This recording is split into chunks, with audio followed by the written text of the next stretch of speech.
এবার একটা চা দেন, রং চা। রং চা চিনি দিব? এই হালকা চিনি।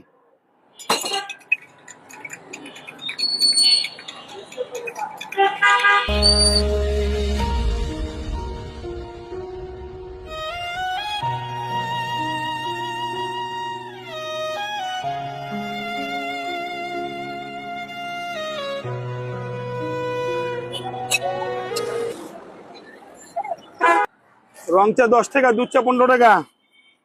না, চা তো খাইলাম, রং চা 10 টাকা করে ভাই। 10 টাকা।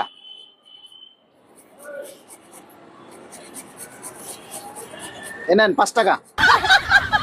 10 টাকা ভাই, 10 টাকা। আরে 5 টাকা দিলাম মানে বুঝেন নাই? কে?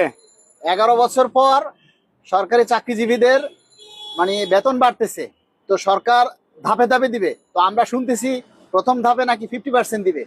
তো 50% দিলে ওই 50% দিয়েই তো আমাদের বাজার করতে হবে। হ্যাঁ। তো এখন থেকে আমরা ওই বাজার ঘাট যাই করব, চা পানি খাবো, আমরা এখন 50% দিব, আর বাকি 50% আগামী অর্থ বছরে আবার ইনশাল্লাহ দিব। ভাই, এই অভ্যাসটা করেন। দোকানদারের সাথে এই ধরনের কোনো মিল নেই। দোকানদারের মাল খাইবেন, টাকা দিবেন সাথে সাথে। আর সরকারের সাথে বোঝেন কেউ বাকিটা টাকা, পুরো টাকা দেন। সরকারের সাথে আমরা ভাই আপনি বললেই তো হবে না, আর আমাদের যেভাবে দিবে আমরা তো আপনার থেকে ভাই সেভাবে। আরে ফাজলামি করেন নাকি মিয়া? চা খাইছেন, টাকা দেন 10 টাকা। বেতন আপনি কেমনি বললো কি আমার জানা দরকার আছে? চা খাইছেন, চার দাম দিয়ে দেন আপনি। 10 টাকা দেন, আর পুরো টাকা দেন। কলা কেজি কত? 100 টাকা। এটা আধা কেজি দেন তো। হ্যাঁ দিচ্ছি।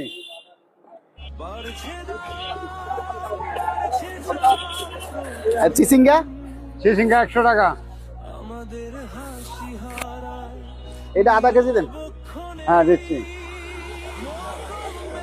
600 গ্রাম হয়েছে, 100 গ্রাম বেশি দিলাম। মোট 110 টাকা হয়েছে। কত হয়েছে? 110।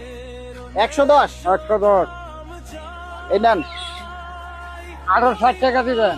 আরে 60 টাকা কি? এটা দিয়ে তরকারি দেন। হ্যাঁ দিলাম। এখন থেকে আপনারা ধাপে ধাপে দাম পাবেন। না না, ধাপে ধাপে দাম বাড়লে তো না, আমারটা তো আরে এক ধাপে কিনে আনছি। শুনেন না, সরকারি চাকরিজীবী যারা, তাদের 11 বছর পর বেতন বাড়তেছে। জি জি। তো সেটাও সরকার দেবে নাকি ধাপে ধাপে? হ্যাঁ। তো ধাপে ধাপে দিলে এখন আমাদেরও এই পণ্য ধাপে ধাপে কিনতে হবে না? আমরা এক ধাপে দিব কই থেকে? এক ধাপে না দিলে ওটা আমার তো কিছু করার নাই। আমরা বেতন বাড়বো ধাপে ধাপে, আমার তরকারি সামনে ধাপে ধাপে নিবে, একদিনে নিতেছে।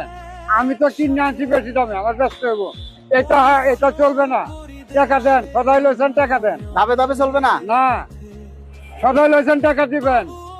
আমরা আমাদের বেতন এক ধাপে না বাড়লে আমরা আপনারা একসাথে দিব কেমনে? এটা তাহলে খাইয়েন না। তাহলে খাবো না। না খাবেন না। ধাপে যেদিন আপনার বেতন বাড়াবে সেদিন খাইবেন। তরকারি লইছেন সদাই